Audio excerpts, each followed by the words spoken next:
पढ़ेंगे वेक्टर का VVI question, जो कि पॉलिटेक्निक और पैरामेडिकल एग्जाम ऑफ व्यू से इम्पोर्टेंट होगा।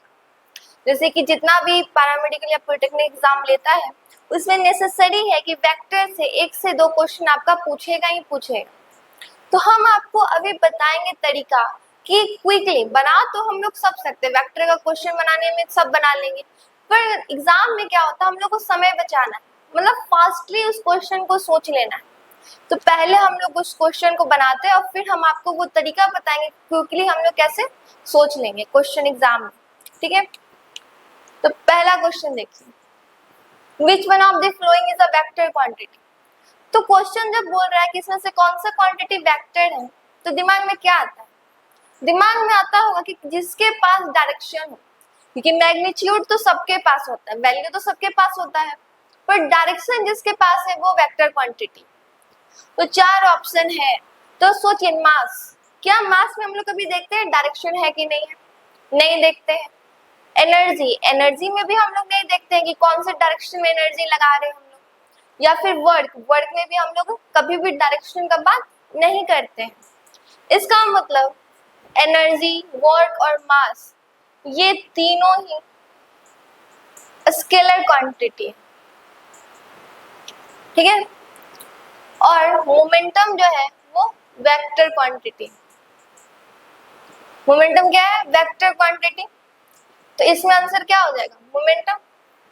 अब क्वेश्चन हम लोग जब देखेंगे तो इसमें देखिए एक क्वेश्चन से बहुत सारा क्वेश्चन बनाने का तरीका ढूंढिए, क्योंकि एग्जाम में आप जितना नंबर ऑफ क्वेश्चन आप बनाए होंगे ना, जितना प्रैक्टिस किए होंगे, उतना ही ज्यादा आप कंपटीशन में अच्छा स्कोर कर सकते हैं। जैसे कि इसमें हम लोग को स्केलर और वेक्टर तो पता चल गया, तो यूनिट भी देख लेते हैं। एनर्जी का यूनिट क्या होता है? जूल। और वर्क का भी यूनिट क्या होता है? जूल। इसका मतलब एनर्जी और वर्क का यूनिट क्या है? सेम है, और दोनों का यूनिट है जूल, जिसको हम लोग जे से डिनोट करते हैं, ठीक है। अब बात आया मास का, तो मास को हम लोग केजी से देखते हैं, मतलब मास का यूनिट होता है केजी। और मोमेंटम का, तो मोमेंटम का फॉर्मूला होता है P equal to mv। P equal to mv। अब सोचिए मास का यूनिट क्या होता है? केजी, और वेलोसिटी का क्या होता है? मीटर पर सेकेंड। तो मोमेंटम का क्या हो जाएगा? केजी मीटर पर सेकेंड। तो एक ही क्वेश्चन में हम लोग स्केलर वेक्टर भी देख लिए, यूनिट भी देख लिए, फॉर्मूला भी देख सकते हैं। वर्क का फॉर्मूला F डॉट S, मतलब F is cos थीटा। मास तो खुद केजी है, उसको तो हम लोग मेजर ही करते हैं।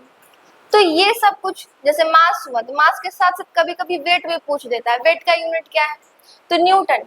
वेट अगर कभी भी पूछा ऐसा यूनिट ऑफ वेट क्या होता है, तो क्या बोलेंगे? न्यूटन, जिसको हम लोग N से डिनोट करते हैं, ठीक है। और क्या कीजिए ना, आप लोग याद कर लीजिए कि कितना क्वांटिटी, मतलब 10-15 क्वांटिटी इंपॉर्टेंट है जो कि एग्जाम में हर बार पूछता है। तो वो सारा क्वांटिटी, जैसे कि आपका हो गया यही एनर्जी हो गया, स्पीड हो गया, वेलोसिटी हो गया, एक्सेलरेशन हो गया, फोर्स हो गया, करंट हो गया, ये सब क्वांटिटी आप याद कर लीजिए कि स्केलर है या फिर वेक्टर है, ठीक है। अब हम चलते हैं सेकंड क्वेश्चन पे। यहाँ पे बोला है कि एक्स और वाई कंपोनेंट। तो पहले क्वेश्चन समझने से पहले ना थोड़ा बेसिक समझिए। तो एक्स वाई जेड ये 3 एक्सिस होता है, एक्स वाई और जेड। इधर होता है एक्स, इधर होता है वाई, और यहाँ पे होता है जेड। तो ये तीनों जो होता है ना एक दूसरे के परपेंडिकुलर होता है। परपेंडिकुलर कहने का मतलब एक दूसरे के 90 डिग्री पे बनाया जाता है, ठीक है। तो कभी जैसे यहाँ पे क्वेश्चन बोल दिया एक्स एंड वाई, पर एंगल नहीं दिया, तो हम लोग खुद से समझ जाएंगे कि 90 डिग्री का बात कर रहे हैं, मतलब यहाँ पे थीटा ऑलरेडी दे दिया है 90, ठीक है, ये समझ गए। और जो भी वेक्टर हम लोग पढ़ते हैं उसमें एक्स को हम लोग आई से डिनोट करते हैं, आई के ऊपर कैप। वाई को हम लोग डिनोट करते हैं जे से, जे के ऊपर कैप। और जेड को डिनोट करते हैं के से, उसके ऊपर कैप। ये कैप का मतलब होता है यूनिट वेक्टर। यूनिट वेक्टर जो होता है वो सिर्फ डायरेक्शन को शो करता है, और एक्स वाई जेड ये भी क्या है? डायरेक्शन ही है। इसीलिए हम लोग सबके ऊपर आई, जी और के साथ यूनिट वेक्टर को लिखते हैं, ठीक है। तो ये तो पता चल गया कि एक्स वाई पूछे तो भी 90 डिग्री, या फिर कोई अदर 2 कंपोनेंट दे दे तो भी 90 डिग्री ही हम लोग थीटा लेंगे, कि तीनों एक दूसरे के परपेंडिकुलर होता है। अब क्वेश्चन पढ़ते हैं। कोई एक्स वाई कंपोनेंट है कोई वेक्टर का, पी वेक्टर का दो कंपोनेंट है, दोनों का दिया हुआ है 5 और 6 न्यूमेरिकल वैल्यू। तो आपको पता करना है वेक्टर पी कितना होगा। तो जैसे ही वो वेक्टर पूछा फिर दिमाग में अपने आप ऑटोमेटिकली आ जाना चाहिए कि उसका मैग्नीट्यूड और डायरेक्शन या फिर बोल सकते एंगल, हमको दोनों पता करना पड़ेगा। ठीक है, तो पहले हम लोग पता करते हैं। यहाँ पे जैसे कि दो एक्सिस दिया है, पी कंपोनेंट को तोड़ के तो दिया है पी एक्स इक्वल टू दिया है 5 और पी वाई इक्वल टू दिया है 6। ठीक है, तो अगर हमको यहाँ पर ग्राफ बनाना है, डायग्राम बनाना है, तो हम क्या करेंगे, ये हो गया मेरा 5 किसमें, एक्स एक्सिस में, और ये वाई एक्सिस में 6। ठीक है, ये आपको डायग्राम बना के दिखा। ठीक है, अब हमको क्या निकालना, हमको निकालना है रिजल्टेंट। पहले रिजल्टेंट मतलब कि पहले क्या निकालना है, इसका मैग्नीट्यूड। तो मैग्नीट्यूड हम लोग निकालते हैं किससे, रिजल्टेंट से। देखिए जब भी बात करेगा 90 का फॉर्मूला वैसे क्या होता है, root under a square plus b square plus 2ab cos theta. पर हमको पता है कि यहाँ पे थीटा 90 है और cos 90 का मान 0 होता है, तो डायरेक्टली हम लोग क्या कर लेंगे, रिजल्टेंट निकाल लेंगे। तो डायरेक्टली ए स्क्वायर प्लस बी स्क्वायर। ठीक है, तो ए कितना है 5, 5 का स्क्वायर प्लस 6 का स्क्वायर मतलब 25 प्लस 36। तो ये ओवरऑल अगर हम लोग जोड़ेंगे तो कितना आएगा 61, मतलब रूट अंडर 61 क्या आया, मैग्नीट्यूड आया, वैल्यू आया। अब हम लोग सेकंड बात निकालते हैं, सेकंड एंगल। तो एंगल निकालने के लिए थोड़ा आपको यहाँ पर डायग्राम देखना पड़ेगा। जैसे कि यहाँ पर डायग्राम बनाए हैं,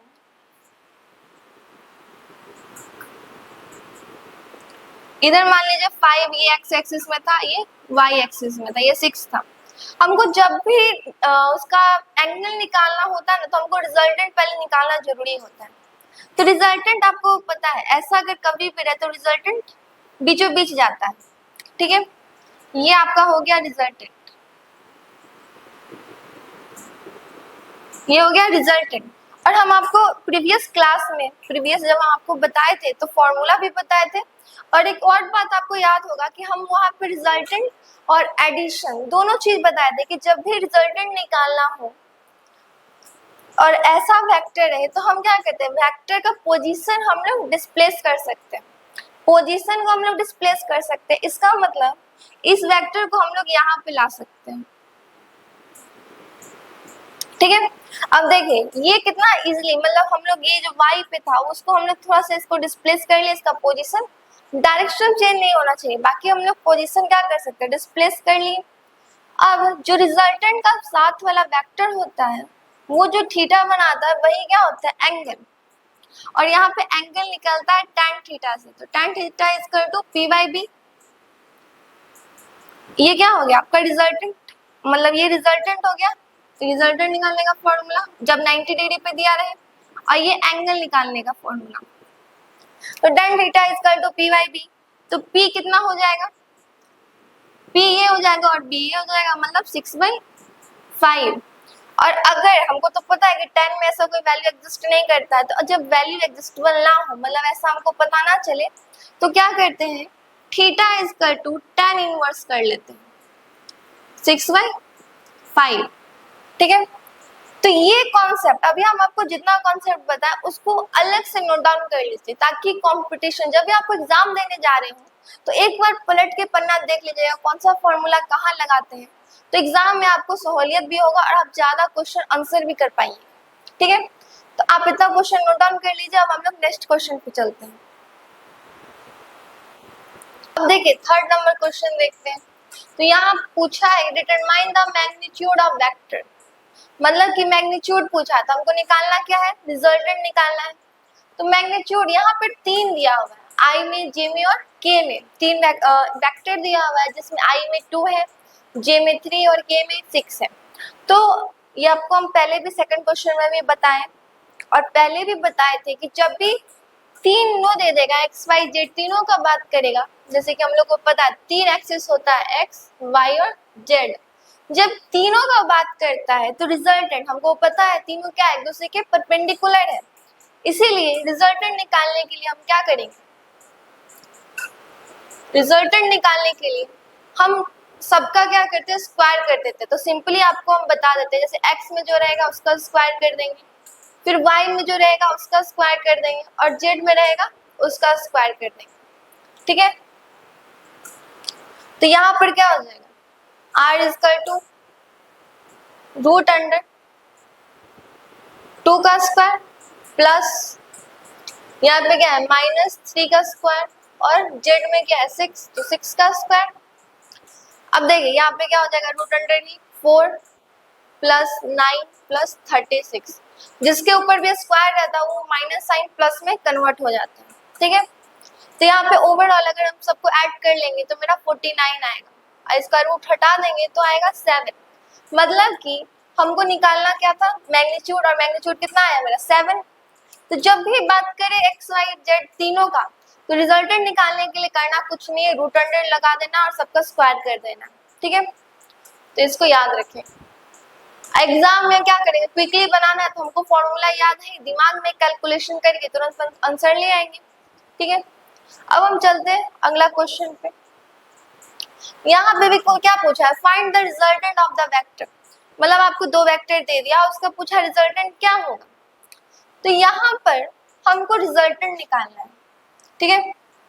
तो रिजल्टेंट निकालने के लिए क्या करेंगे, दोनों को ऐड कर देंगे, दोनों क्या करेंगे, ऐड कर देंगे।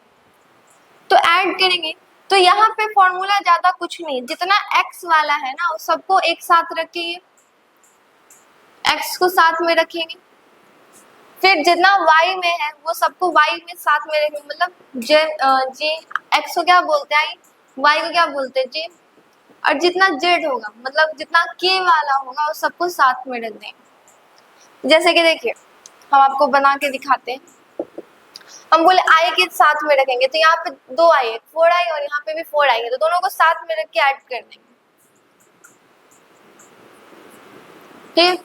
तो 4i प्लस 4i ब्रैकेट, आप i इधर भी लिख सकते हैं, उसमें कोई दिक्कत नहीं है। फिर j वाला को साथ रखेंगे, यहाँ पे प्लस 2j और यहाँ पे भी प्लस 3j, ठीक है। अब बात आया k का, तो यहाँ पे -3k है और यहाँ पे -5k है, ठीक है। अब सबका आंसर निकालिए, तो यहाँ पे क्या आएगा 8i, फिर क्या होगा 5j, और वहां पे क्या होगा, यहाँ पे मानते हैं कि प्लस माइनस प्लस ही होगा, पर साइन क्या आ जाएगा माइनस का। तो ओवरऑल आंसर क्या निकल के आया मेरा 8i plus 5j minus 8k, ये मेरा क्या निकल गया रिजल्टेंट।